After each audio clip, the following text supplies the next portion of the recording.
pertambangan. Soekarno itu selalu mengatakan, jangan kita obral itu, nanti kalau sudah siap, kita siap baru kita kerjakan sendiri.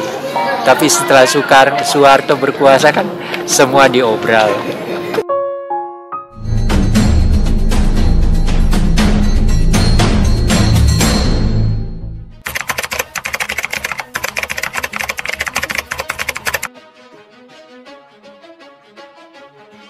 Sejarah mencatat, Presiden Soeharto meresmikan tambang tembaga milik Freeport Sulfur, sebuah perusahaan tambang terkemuka asal Amerika Serikat, sekaligus meresmikan berdirinya kota Tembagapura.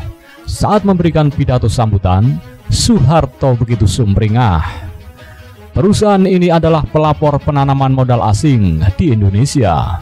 Dan lebih istimewa lagi, dalam modal yang sangat besar, tuan-tuan datang ke Indonesia dalam keadaan kami yang masih sulit pada tahun 1966, ujarnya. Bagi Soeharto, gelontoran uang yang diinvestasikan Freeport ke bumi Papua merupakan bentuk kepercayaan kepada Indonesia untuk membangun masa depan. Kepercayaan itu juga telah mendorong penanaman modal asing untuk datang ke Indonesia. Selain itu, Soeharto juga mengatakan kepercayaannya bahwa kegiatan pertambangan akan membantu memajukan masyarakat lokal di situ. Freeport perusahaan asing pertama yang menandatangani kontrak dengan Orde Baru. Karena itu, saya sangat gembira dapat meresmikan pembukaan tambang ini. Saya ucapkan selamat kepada Freeport Indonesia, kepada pimpinannya, dan kepada seluruh karyawannya, kata Soeharto yang lantas menutup pidatonya dengan ucapan terima kasih. Awal petaka buat rakyat Papua.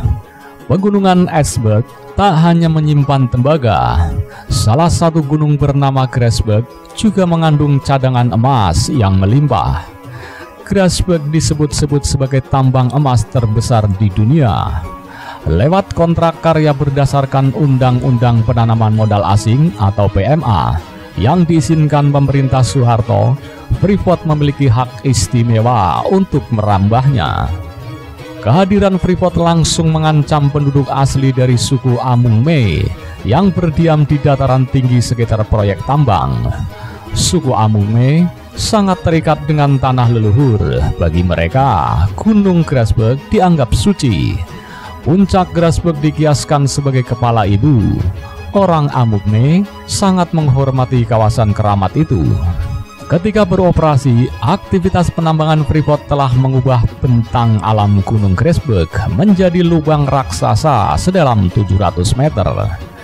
Danau Anagon sebagai danau suci orang Amungme ikut hancur karena dijadikan pembuangan batuan limbah yang sangat asam dan beracun.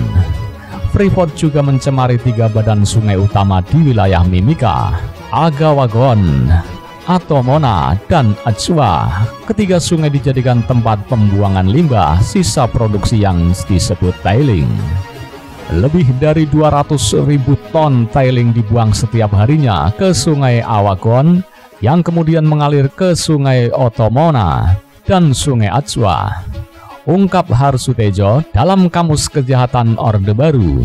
Sungai-sungai di sekitar Tembagapura sebagaimana disaksikan Harsutejo tampak berwarna coklat tua, pekat, bagaikan adonan jenang gosong.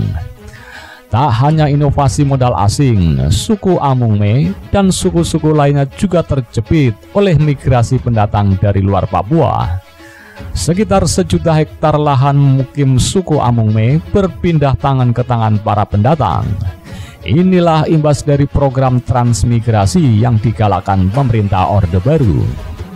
Menurut antropolog Austria Christian Warta, ideologi Soeharto tentang pemindahan penduduk tersebut didasarkan pada asumsi tentang keunggulan pendatang. Soeharto melihat para pendatang membawa modernitas ke daerah-daerah terpencil Papua.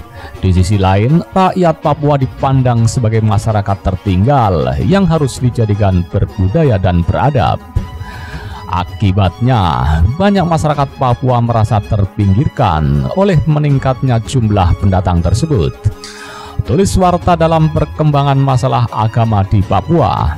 Sengketa antar agama dan pencegahan konflik termuat di kumpulan tulisan kegaulan identitas, agama, etnisitas, dan kewarganegaraan pada masa Orde Baru. Keberadaan Freeport memantik konflik dengan masyarakat setempat. Bagi orang-orang Amungme, Freeport seperti pencuri yang menjarah kediaman orang lain tanpa izin. Freeport sendiri sempat menjanjikan kompensasi fasilitas sosial kepada suku Amungme berupa sekolah, pasar, hingga perumahan. Namun kesepakatan tak pernah terjadi karena salah urus dari pemerintah daerah.